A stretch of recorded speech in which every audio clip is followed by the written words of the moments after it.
Assalamualaikum warahmatullahi wabarakatuh.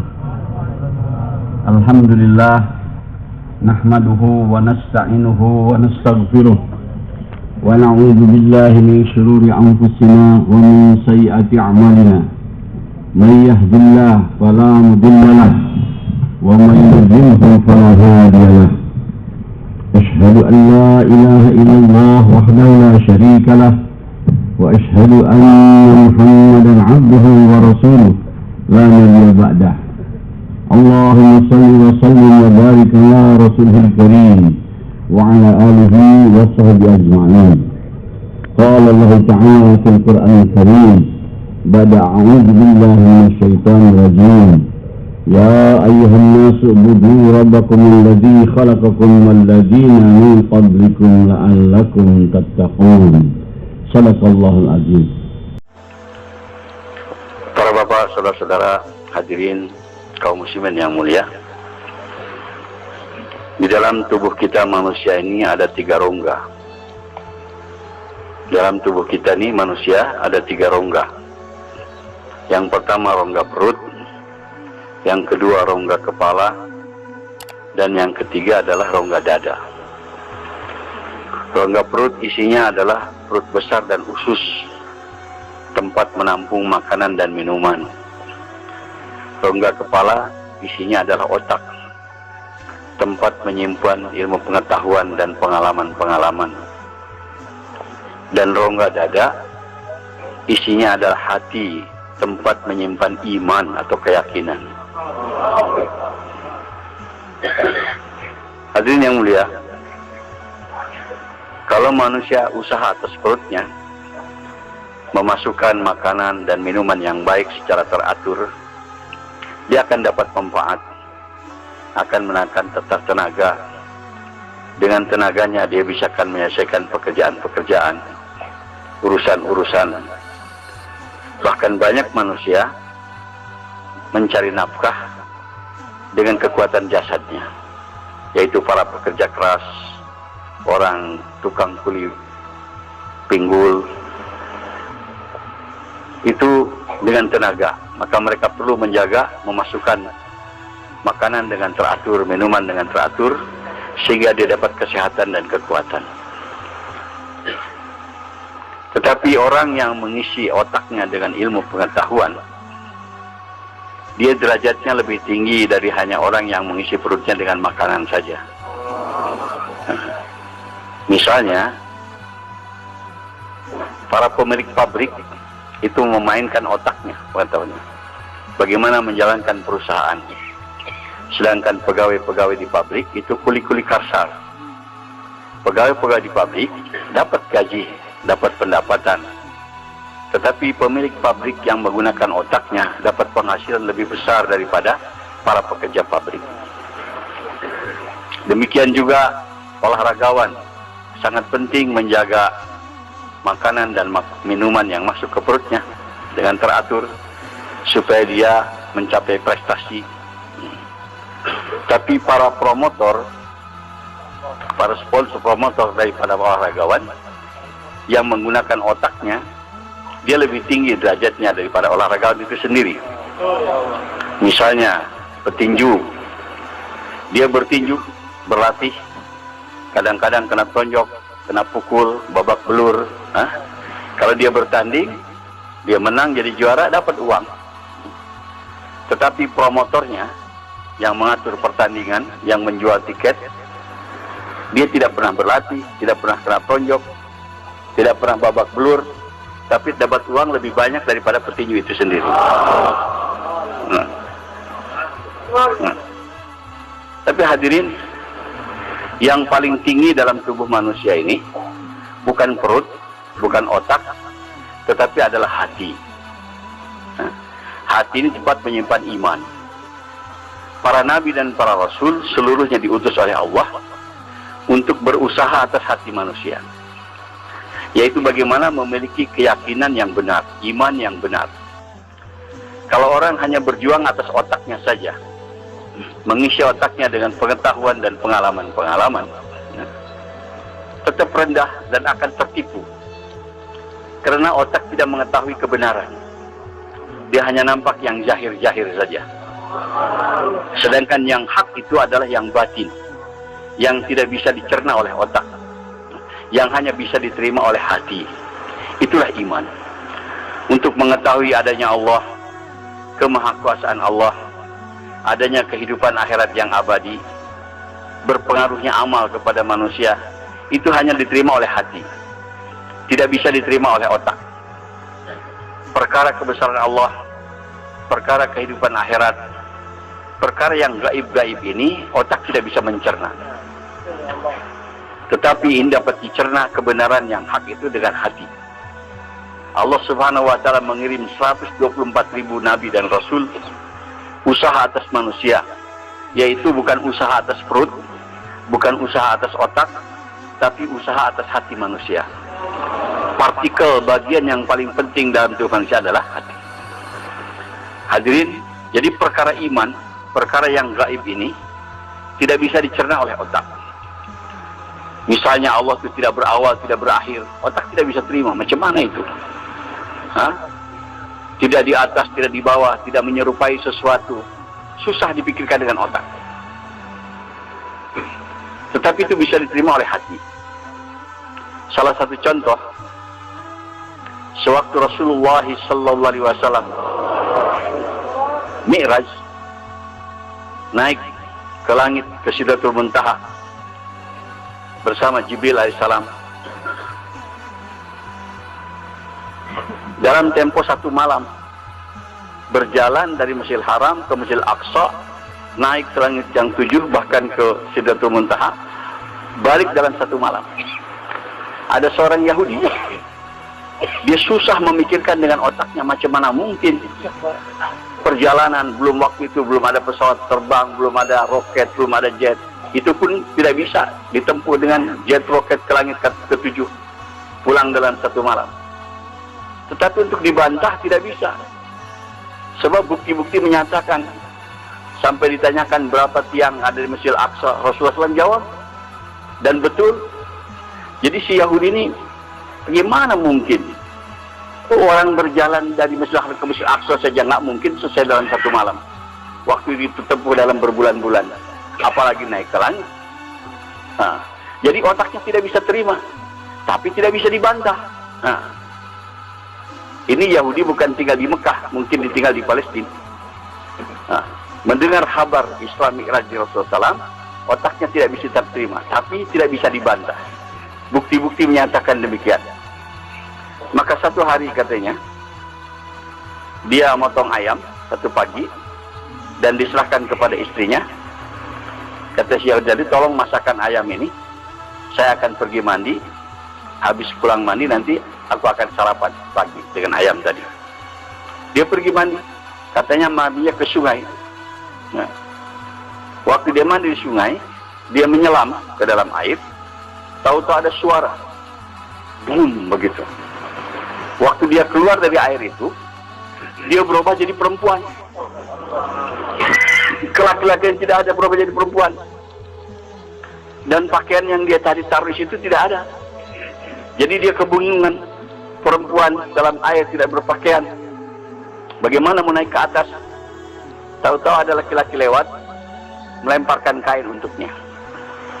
Dipakai kain itu dan dia keluar dari air, bicara-bicara dengan lelaki tadi, katanya terjadi pernikahan, dikawini terus oleh lelaki tadi, berumah tangga sampai punya anak 3.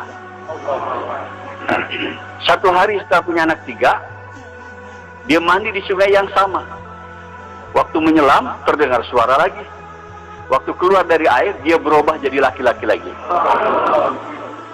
Pakaian yang dulu dia ada, maka dia pakai pakaian laki-lakinya. Dia pun karena laki-laki dia pulang ke rumahnya, rumah yang dulu. Waktu sampai di rumahnya, istrinya mengatakan, cepat betul mandinya katanya. Ayam belum matang sudah pulang. Padahal dia rumah tangga punya anak 3. Ini waktu kekuasaan Allah. Allah itu tidak bisa dibatasi oleh waktu, tapi otak kita tuh dibatasi dengan waktu. Tidak bisa. Allah Maha Kuasa. Waktu jadi sebentar, jadi lama, itu urusan Allah. Bagi Allah mudah saja. Ya? Tidak ada masalah. Nah, perkara-perkara yang semacam ini hanya diterima oleh hati dengan keimanan, kekuasaan Allah, kebesaran Allah, keagungan Allah, itu hanya bisa diterima dengan hati. Hadirin yang mulia, ilmu pengetahuan yang didambakan oleh orang-orang sekarang yang pada umumnya datang dari negeri barat, daripada orang kafir, itu sebenarnya hanya berkisar kepada benda-benda nyata yang nampak. Tapi ilmu pengetahuan itu tidak mengetahui perkara yang gaib, benda-benda nyata. Mereka tahu batu-batuan, mereka tahu jenis tanah, mereka tahu jenis air, mereka tahu apa itu udara, sampai kepada partikel kecil, atom. Tapi itu masih nyata, tidak abstrak. Nah, tapi perkara-perkara gaib, adanya Allah, kemahakuasaan Allah, itu tidak bisa dicerna dengan otak, dengan ilmu pengetahuan dari barat. Pengetahuan dari barat tidak pernah membahas perkara itu. Mereka bodoh dalam perkara gaib, tidak tahu. Dan kalau kita hanya meyakini yang gaib-gaib ini, kita akan yang mengetahui yang jahir-jahir, itu akan menjadi jahil, menjadi bodoh. Nah, misalnya pengetahuan manusia dengan pengalamannya, api itu bisa membakar. Padahal kalau secara iman, bohong. Api tidak bisa membakar.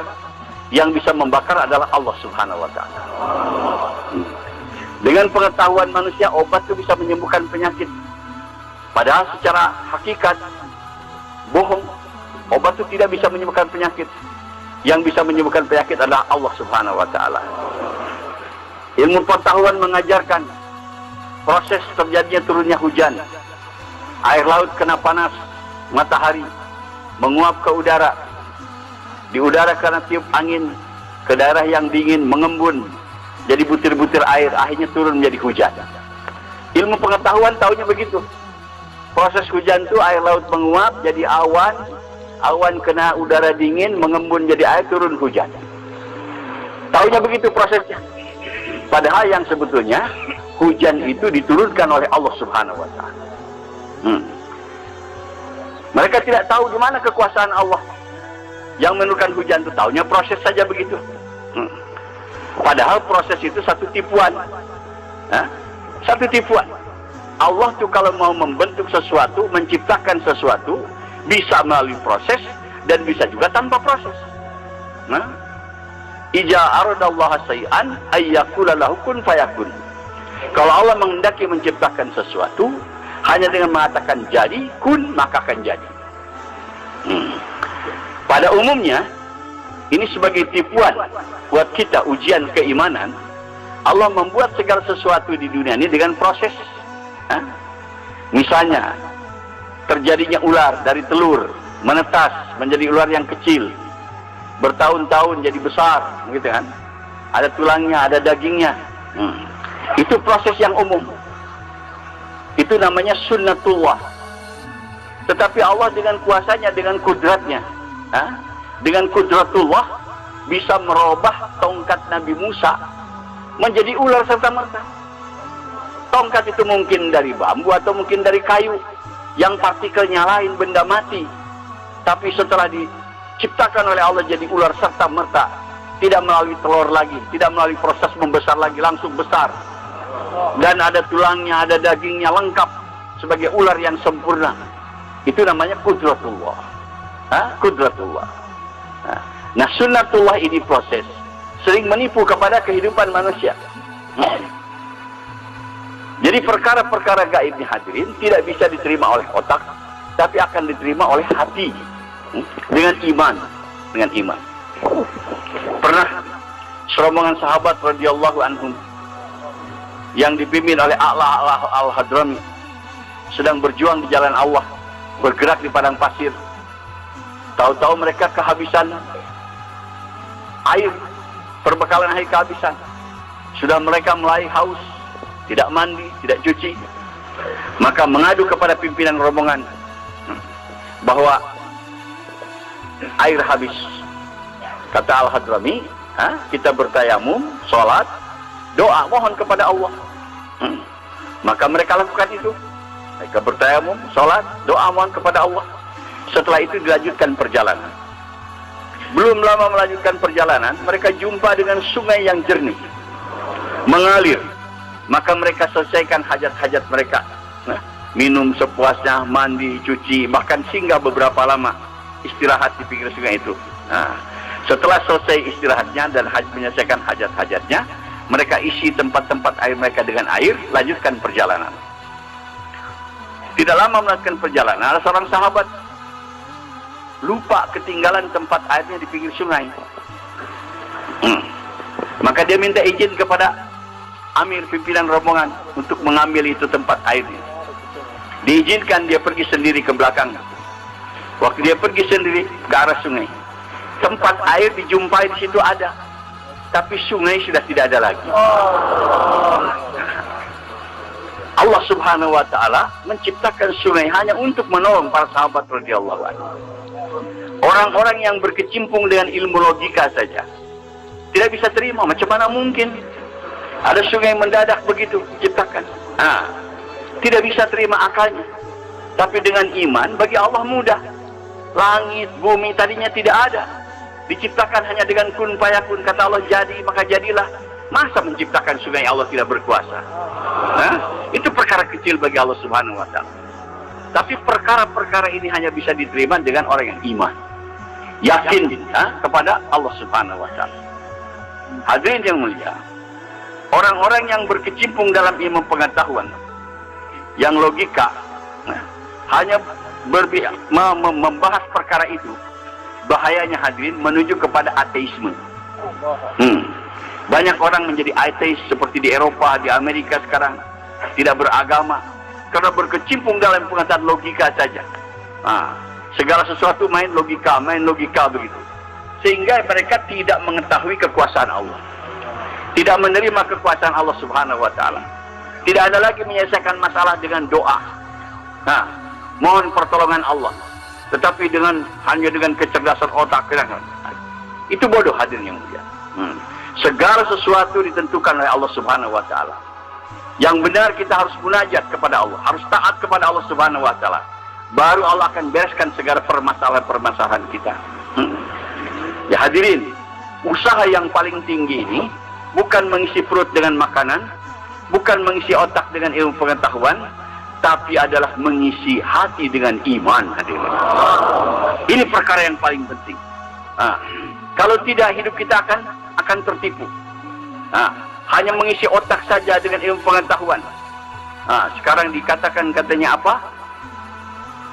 Iptek, ilmu pengetahuan dan teknologi, begitu. Kalau itu saya yang diisikan kepada kita, tanpa kita berusaha memasukkan iman ke dalam hati kita, maka akan tertipu daripada kehidupan kita ini, hadirin. Sebagaimana tertipunya orang-orang kafir, orang-orang barat yang tidak yakin kepada adanya kehidupan akhirat, tidak yakin dengan adanya kekuasaan Allah Subhanahu wa taala, hanya mereka mendambakan kepada otaknya saja. Orang-orang ini walaupun sebagai istidraj daripada Allah, mungkin berhasil mencapai ini, mencapai itu, dia kaya raya, kelihatan dunianya glamor, tapi sebetulnya dalam kebodohan. Orang-orang kafir yang tidak beriman tuh hadirin, hidupnya itu hanya menunggu ajab datang saja. Walaupun dia kaya raya, walaupun dia raja, penguasa, kalau tidak ada iman, walaupun pengetahuannya tinggi, titelnya berderet, begitu mati akan tersiksa untuk selama-lamanya hatinya. Jadi hidupnya hanya menunggu ajab datang. Begitu mati, ajab akan datang, tersiksa untuk selama-lamanya. Ini bahaya tidak usaha atas hati, tidak usaha atas iman, hadirin yang mulia. Mulianya manusia ini hadirin, bukan dengan kekenyangan perutnya, bukan dengan ada ilmu pengetahuan di otaknya, atau dengan kekayaannya, atau dengan pangkatnya, bukan. Tetapi mulianya manusia itu dengan imannya, hadirin. Nah, kalau manusia tidak ada iman, walaupun kaya raya, walaupun berat pangkat tinggi, derajatnya rendah. Rendah seperti binatang. Bahkan lebih rendah, lebih hina daripada binatang. Kalau kita mengatakan kepada mereka sekarang, orang-orang yang tidak ada iman, kamu ini rendah seperti binatang, lebih rendah daripada binatang, lebih hina daripada binatang. Dia marah. Tapi nanti di akhirat mereka sendiri akan mengakui hadir. Karena nanti di akhirat, pada yaumil kiamah setelah hisab, itu binatang-binatang Allah jadikan tanah semuanya. Anjing, kerbau, sapi, setelah hisab dijadikan tanah. Tapi orang yang tidak beriman bukan jadi tanah. Dia akan menghadapi siksaan yang abadi dalam neraka. Maka kata-kata mereka orang yang tidak beriman ini disinyalir oleh Allah, diabadikan dalam Al-Quran. Setelah mereka melihat binatang-binatang jadi tanah, sedangkan mereka menghadapi siksaan yang abadi, maka mereka berseru, ya laitani kuntu turaba. Ya Allah, kenapa kami tidak dijadikan tanah saja seperti binatang? Kata para ulama tafsir ayat ini, ya Allah, kata orang-orang kafir itu, kenapa kami di dunia tidak dijadikan binatang saja? Lebih baik daripada jadi manusia yang tidak beriman. Ya Allah, kenapa tidak dijadikan jadi anjing, babi saja? Lebih baik daripada jadi manusia yang tidak beriman. Sebab anjing, babi, dia mati jadi tanah habis perkara, tidak ada surga, tidak neraka. Tapi orang yang tidak beriman menghadapi siksaan yang abadi. Hadirin yang mulia, camkan ke dalam hati kita bahwa usaha yang paling tinggi yang dibawa oleh para nabi, berjuang memasukkan iman ke dalam hati kita. Baru kita akan selamat dunia kita dan akhirat kita. Tapi sekarang umat Islam sudah tertipu dengan kemajuan duniawi daripada orang-orang kafir. Sibuk-sibukan ikut dalam iptek, ilmu pengetahuan, teknologi, agama ditinggalkan hati yang mulia. Tertipu hadirin yang mulia. Banyak anak-anak orang Islam, dia sekolah tinggi-tinggi, mempelajari ilmu itu dan ini, tapi agama disepelekan hadirin. Sampai banyak anak-anak Islam jadi dokter, jadi insinyur, tapi baca Quran tidak bisa hadirin. Hadirin, kita tertipu. Ilmu yang paling tinggi adalah ilmu agama. Untuk menyelamatkan kita dunia dan akhirat dengan agama hadirin. Hanya dengan agama. Tanpa agama celaka kehidupan kita hadirin. Itu kebohongan saja. Kemajuan-kemajuan yang ada di barat, di negeri Amerika, Eropa, Australia, Cina, Jepang, kemajuan keduniaan, tapi hatinya kosong daripada kebahagiaan hadirin. Ahli jiwa mereka sendiri mengakui kehidupan di sana itu tidak ada kebahagiaan. Memang glamor, ada harta, rumah bagus, mewah mobilnya, tetapi jiwanya kosong. Tidak ada kesejahteraan, tidak ada ketentraman. Karena Allah Subhanahu wa taala hanya meletakkan ketentraman manusia dalam agama. Allah berfirman dalam Al-Qur'an, ala bizikrillah tatmainul qulub.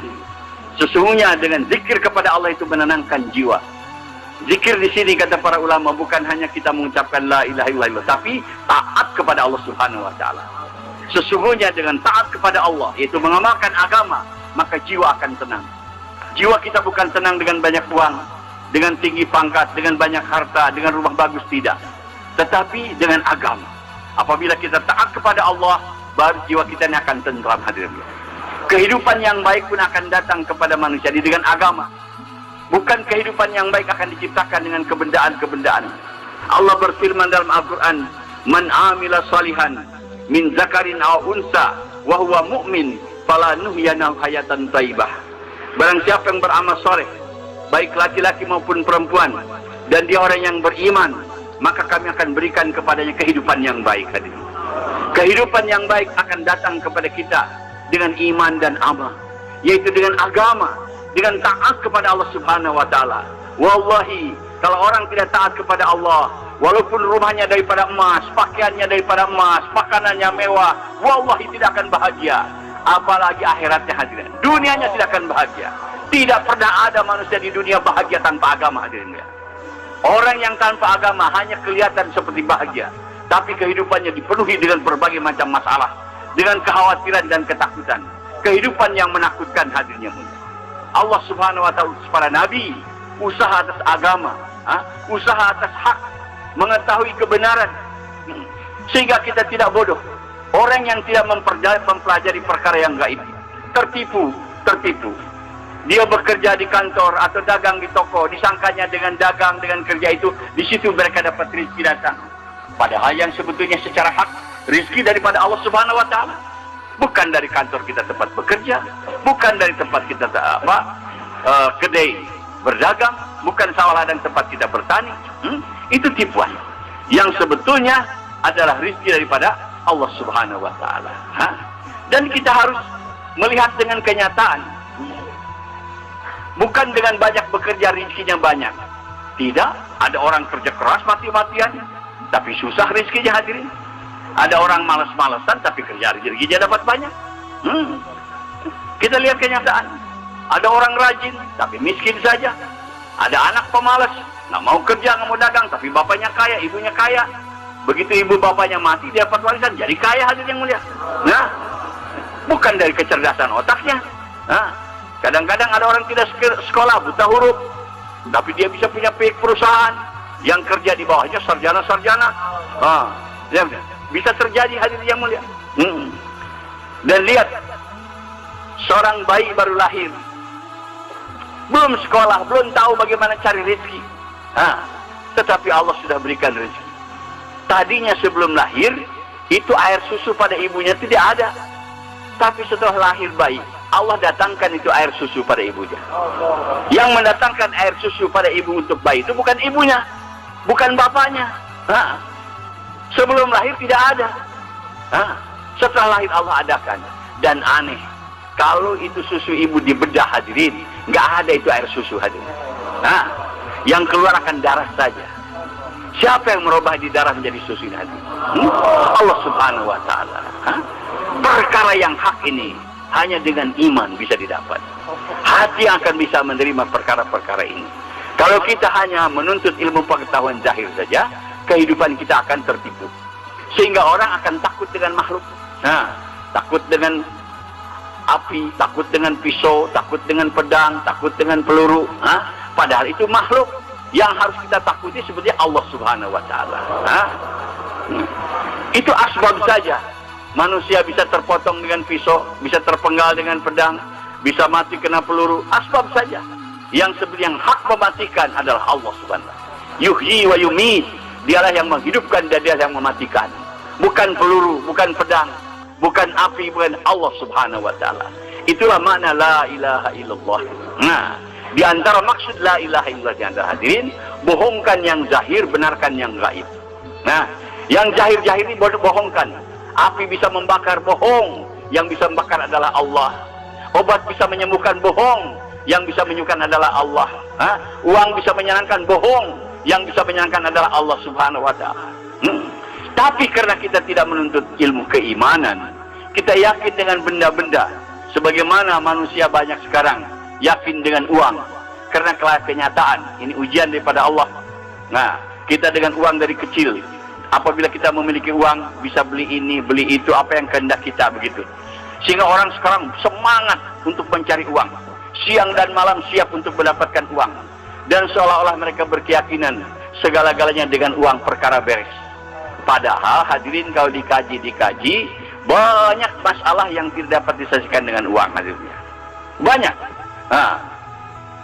Ada seorang kaya, dia menulis, ini orang bukan orang Islam, orang kafir. Tapi dari pengalaman dia pikir tadinya lagi miskin, tidak punya uang. Dia mungkin saya kalau jadi kaya masalah beres semuanya.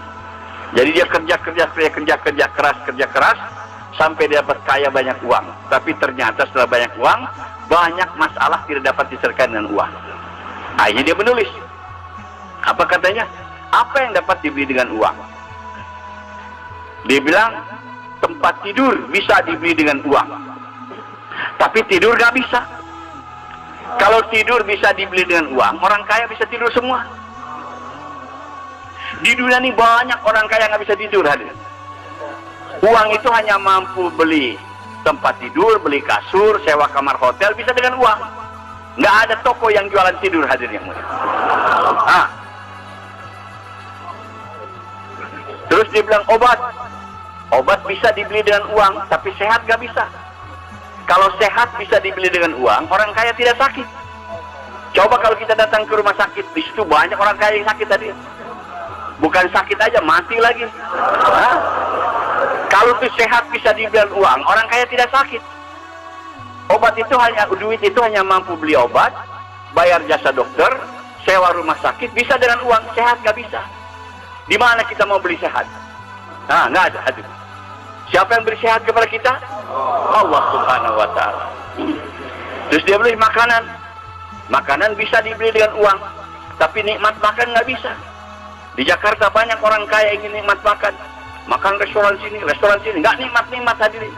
Nah, tapi ada di kampung petani, di pematang sawah, makan sederhana dengan sambal ikan seasin saja, nikmat luar biasa. Hah? Jadi itu uang itu hanya bisa beli makanan, tapi tidak bisa membeli nikmat makan hadirin. Nikmat makan dari siapa? Allah Subhanahu wa Ta'ala. Terus dia menulis lagi, dia bilang, haus battathum, rumah bisa dibeli dengan uang, tapi suasana rumah yang harmonis, yang menyenangkan tidak bisa. Banyak orang yang rumahnya MM-an tapi broken home. Setiap masuk rumah susah. Melihat isinya susah, melihat anaknya menyusahkan, menjengkelkan dia. Jadi uang itu hanya mampu membeli rumah dengan harga mahal, tetapi membuat suasana rumah yang harmonis tidak bisa hadir. Yang bisa membuat rumah tangga senang, harmonis adalah Allah Subhanahu wa Ta'ala. Banyak keterbatasan daripada uang. Kita jangan yakin dengan uang, dengan benda-benda. Yakin dengan Allah Subhanahu wa Ta'ala. Dan Allah berjanji akan memberikan kehidupan yang baik kepada kita ini dengan taat kepadanya hadirin. Dengan agama. Hadirin yang mulia, manusia sekarang mengalami kesusahan. Bukan masalah kurang uang, bukan masalah kurang harta. Masalahnya adalah tidak taat kepada Allah Subhanahu wa Ta'ala. Kalau kita taat kepada Allah siapa saja, pasti Allah akan senangkan. Kita kaya taat kepada Allah, Allah akan senangkan. Kita miskin taat kepada Allah, Allah akan senangkan juga. Orang sekarang sangka menyangka. Kata orang kampung, katanya enak betul tinggal di kota. Segala macam ada. Mau apa saja, malam hari pun ada. Kalau di kampung susah. Mau makan daging ayam aja harus potong dulu. Makan daging harus potong kambing. Harus potong kerbau. Kalau di kota kapan saja ada. Tapi kata orang kota enak betul orang kampung katanya. Tidak begitu masalah. Tidak pusing hidupnya. Jadi saling sangka menyangka. Pedagang mengatakan enak jadi pegawai, sudah tetap rezekinya. Tiap bulan dia terima. Kata pegawai enak jadi pedagang. Rezekinya tidak dibatasi. Kadang-kadang dapat gede begitu. Yang sebetulnya yang dihadirin anggapan-anggapan ini salah. Yang enak itu bukan tinggal di kota, bukan tinggal di kampung, bukan jadi pedagang, jadi pegawai, tetapi jadi orang yang taat kepada Allah. Kalau kita taat kepada Allah, tinggal di kota disenangkan, tinggal di kampung pun disenangkan juga. Kalau kita taat kepada Allah, jadi pedagang disenangkan, jadi petani pun disenangkan juga. Kalau orang taat kepada Allah, jadi apa saja kebahagiaan Allah akan datangkan kepada kita. Hadir ini yang tidak bisa dipaham oleh kita. Disangkanya kesenangan itu monopoli orang-orang kaya saja. Tidak. Sehingga orang miskin ingin jadi senang, berusaha untuk jadi kaya. Jangan. Soal kaya miskin sudah ditentukan oleh Allah. Rezeki kita jauh sebelum lahir sudah ada ketentuannya. Sudah ada takdirnya. Kita tidak bisa melawan takdir Allah Subhanahu wa Ta'ala. Jangan kita berjuang kalau kita miskin bahagia untuk jadi kaya. Tidak. Nggak apa-apa tetap miskin, tapi taat kepada Allah. Pasti Allah akan bahagiakan hatinya. Rasul SAW orangnya miskin, tetapi beliau orang yang paling bahagia. Kenapa? Karena taat kepada Allah Subhanahu wa Ta'ala. Banyak para anbiya, mereka golongan orang masakin, tapi Allah muliakan, Allah bahagiakan karena taat kepada Allah Subhanahu wa Ta'ala.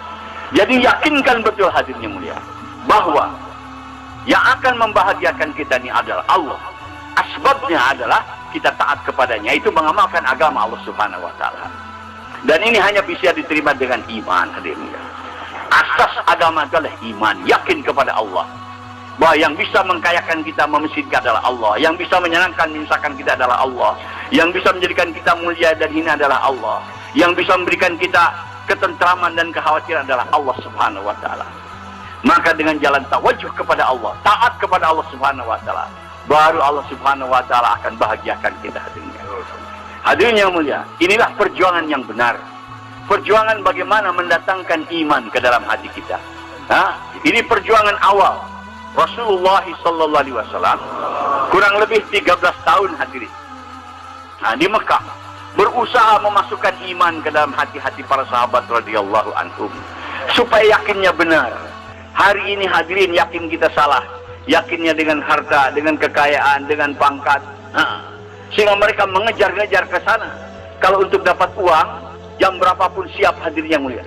Di Jakarta banyak pabrik buka 24 jam. Ada aplusan kerjanya. Yang aplusan malam tuh, yang kerja malam jam 2, jam 3, dia bangun hadirin. Hilang ngantuknya karena yakin untuk dapat uang hadirin. Tapi untuk jalankan agama, suruh tahajud, ada yang mulia, malas, dia tidak mau. Sebab tidak yakin. Tidak yakin bahwa dalam tahajud itu ada kejayaan, dalam sholat itu ada kejayaan. Yakinnya seolah-olah kejayaan itu dalam uang. Muazzin selalu memanggil, hayya 'alas shalah, hayya 'alal falah. Mari sholat, mari menuju kepada kejayaan, kepada kesuksesan. Tapi umat Islam bukan lagi kafir. Yang ngobrol tetap ngobrol, yang kerja tetap kerja, yang tidur tetap tidur. Tidak ada yang yakin bahwa dalam sholat itu ada kejayaan. Tapi kalau diajak ngobjek, diajak cari uang, bangun hadirin. Semangatnya ada. Ini yakin kita salah hadirin. Sesungguhnya di dalam taat kepada Allah ada kejayaan. Dalam ikut sunnah Rasul ada kejayaan. Ini kelemahan kita hari ini yang menyebabkan umat Islam jadi mundur. Bukan perkara kita ketinggalan ilmu pengetahuan, bukan ketinggalan daripada teknologi. Kita tidak mau usaha atas iman hadirin. Kemenangan para sahabat radhiyallahu anhum, kemuliaan para sahabat radhiyallahu anhum karena mereka usaha atas iman hadirin. Yakin kepada Allah Subhanahu wa taala. Kita sekarang sudah tinggalkan perjuangan atas iman nih hadirin. Perjuangan atas hati kita. Kita hanya menyibukkan diri mengisi perut dengan makanan, mengisi otak dengan ilmu pengetahuan. Hati kita kosong daripada iman hadirin ya. Hadirin, ini usaha yang benar. Sekarang orang terkagum-kagum dengan kemajuan daripada ilmu pengetahuan orang-orang barat, orang-orang kafir. Padahal itu bukan apa-apa hadirnya. Teknologi itu apa? Teknologi itu apa? Kata para ulama, teknologi itu adalah bagaimana kekuatan benda-benda, kekuatan makhluk bersama kita. Itu orang barat itu dengan teknologinya bagaimana mengolah kekuatan udara, kekuatan air, kekuatan api, kekuatan tanah, kekuatan besi, kekuatan uranium supaya bersama dengan mereka jadi bom, jadi nuklir. Itu teknologi namanya. Jadi senjata, jadi peluru. Itu namanya teknologi. Mengolah kekuatan-kekuatan makhluk supaya bersama dengan mereka. Tetapi yang diajarkan oleh Rasulullah SAW, oleh para nabi yang lainnya kepada umat manusia bukan teknologi, tapi adalah din, yaitu agama. Agama. Apa itu keberuntungan kalau kita memiliki agama? Kalau agama ada pada diri kita, maka kekuatan Allah akan beserta dengan kita. Itu agama. Kalau kita amalkan agama, taati Allah Subhanahu wa taala, kekuatan Allah akan bersama dengan kita. Kalau kita memiliki kekuatan Allah, apa artinya itu kekuatan makhluk mau dilawankan dengan kita? Nggak ada artinya hadirin yang mulia. Waktu itu Rom dan Persia teknologinya tinggi dibandingkan dengan para sahabat. Sahabat tidak memiliki teknologi. Kalau perang itu pedang-pedangnya buntung, pedang-pedang yang berkarat, tombak yang berkarat, mereka serba canggih bagus. Tapi kemenangan para sahabat bukan dengan pedangnya, bukan dengan tombaknya, bukan dengan panahnya, tapi karena adanya pertolongan Allah Subhanahu wa taala. Lihat dalam perang Badar, jumlah sahabat hanya 313, musuh 1000. Perlengkapan sahabat sangat sederhana, musuh serba lebih. Perbekalan sahabat sangat sederhana, musuh lebih. Tetapi dalam peperangan Badar, yang 313 bisa mengalahkan yang 1000. Bisa mengalahkan yang perbekalan, yang senjatanya, yang kerajanya serba lengkap hadirnya. Kenapa? Ditolong oleh Allah Subhanahu wa taala. Disebutkan dalam Al-Quran, sampai Allah turunkan hadirin 3000 malaikat kepada sahabat. Sampai orang kafir pun melihat bagaimana malaikat turun dari langit berkuda dengan bersuara hijau. Mereka melihat. Sehingga sahabat baru cabut pedang, belum lagi terhunus, kepala musuh sudah terpenggal hadirin. Baru mengeluarkan tali, musuh sudah terikat hadirin yang mulia. Maka Allah tegur, wa makaru wa makarullah, wa ma ramaita innallah. Jadi bukan kamu yang melempar, tapi Allah yang melempar. Bukan kamu yang bunuh, tapi Allah yang mematikan. Kerja Allah Subhanahu wa taala. Karena janji Allah kepada orang-orang beriman, Allah berfirman dalam Al-Quran, wa qad haqqan alaina nasrul mu'minin. Menjadi hak aku, kata Allah, untuk membantu, menolong kepada orang-orang beriman. Kalaulah kita ini ada iman, yakin yang benar, bantuan Allah itu pasti kepada kita hadirin. Ini janji Allah Subhanahu wa taala. Di lain ayat Allah berfirman, "Iyansurkumullah fala ghalibalakum." Kalau kamu ditolong oleh Allah, tidak ada satu kekuatan yang bisa mengalahkan kamu hadirin. Kalau kita ditolong oleh Allah, tidak ada satu kekuatan yang bisa mengalahkan kepada kita ini. Kekuatan mana hadirin? Tidak ada. Tidak ada. Kalau kita ditolong oleh Allah. Kenapa di mana-mana kaum muslimin dipermainkan, dibantai, dianiaya, dijalimi? Perkaranya tidak ditolong oleh Allah. Kenapa kita tidak ditolong oleh Allah? Karena iman kita lemah hadirin. Kalau iman kita seperti iman sahabat, pasti pertolongan Allah akan datang kepada kita. Ini sudah janji Allah. Wa kana haqqan alaina nasrul mu'minin. Menjadi hak aku, Allah mewajibkan atas dirinya untuk membantu kepada orang-orang yang beriman hadirin. Jadi perkara kelemahan orang Islam hadirin ini bukan tidak ada kekuasaan, bukan tidak ada harta, tapi perkaranya adalah kita lemah dalam perkara iman hadirin. Kalau dikaji kata para ahli ekonomi, orang terkaya di dunia hari ini bukan orang kafir, orang Islam. Dan negara terkaya di dunia bukan negara orang kafir, negara orang Islam. Tapi kenapa masih orang umat Islam hina ada di belakang, dikalahkan? Ini bukti. Bukan dengan kekayaan negara, bukan dengan kekayaan harta kita akan menjadi mulia, bukan. Tapi dengan iman. Kalau kita ada iman, pasti akan dibantu oleh Allah Subhanahu wa taala. Walaupun kita tidak memiliki apa-apa. Kalau ada bantuan Allah, beres semuanya hadirnya mulia. Jadi karena kita sekarang meninggalkan usaha atas iman, sibuk-sibuk ikut kepada cara orang-orang kafir di bidang-bidang yang lain kita. Bukan di situ kejayaan kita hadirin. Allah Subhanahu wa taala telah menautakkan kejayaan daripada manusia ini dalam agama, dalam iman. Sebagaimana para ulama memberi contoh, katanya kejayaan ikan itu adanya di dalam air. Selama ikan dalam air, dia akan selamat, bisa pergi ke sana kemari, walaupun mungkin ada kekurangan makanan, tapi tetap kalau dalam air masih dibahagiakan oleh Allah. Tapi kalau berada di darat, walaupun makanan penuh di kiri kanannya, dia tidak akan bahagia hadir. Coba tuh ikan taruh di tempat tidur, kasih makanan yang banyak, ada air, gelisah hadir yang mulia. Sudah Allah letakkan dunianya, bahagianya ikan itu di dalam air. Bahagianya cacing itu dalam tanah. Kalau dia keluar daripada tanah, mudah dipatok ayam, keinjak orang, dan sebagainya. Begitulah kalau kita hidup keluar daripada agama, kayak ikan di daratan hadirnya.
Masa-masa yang tak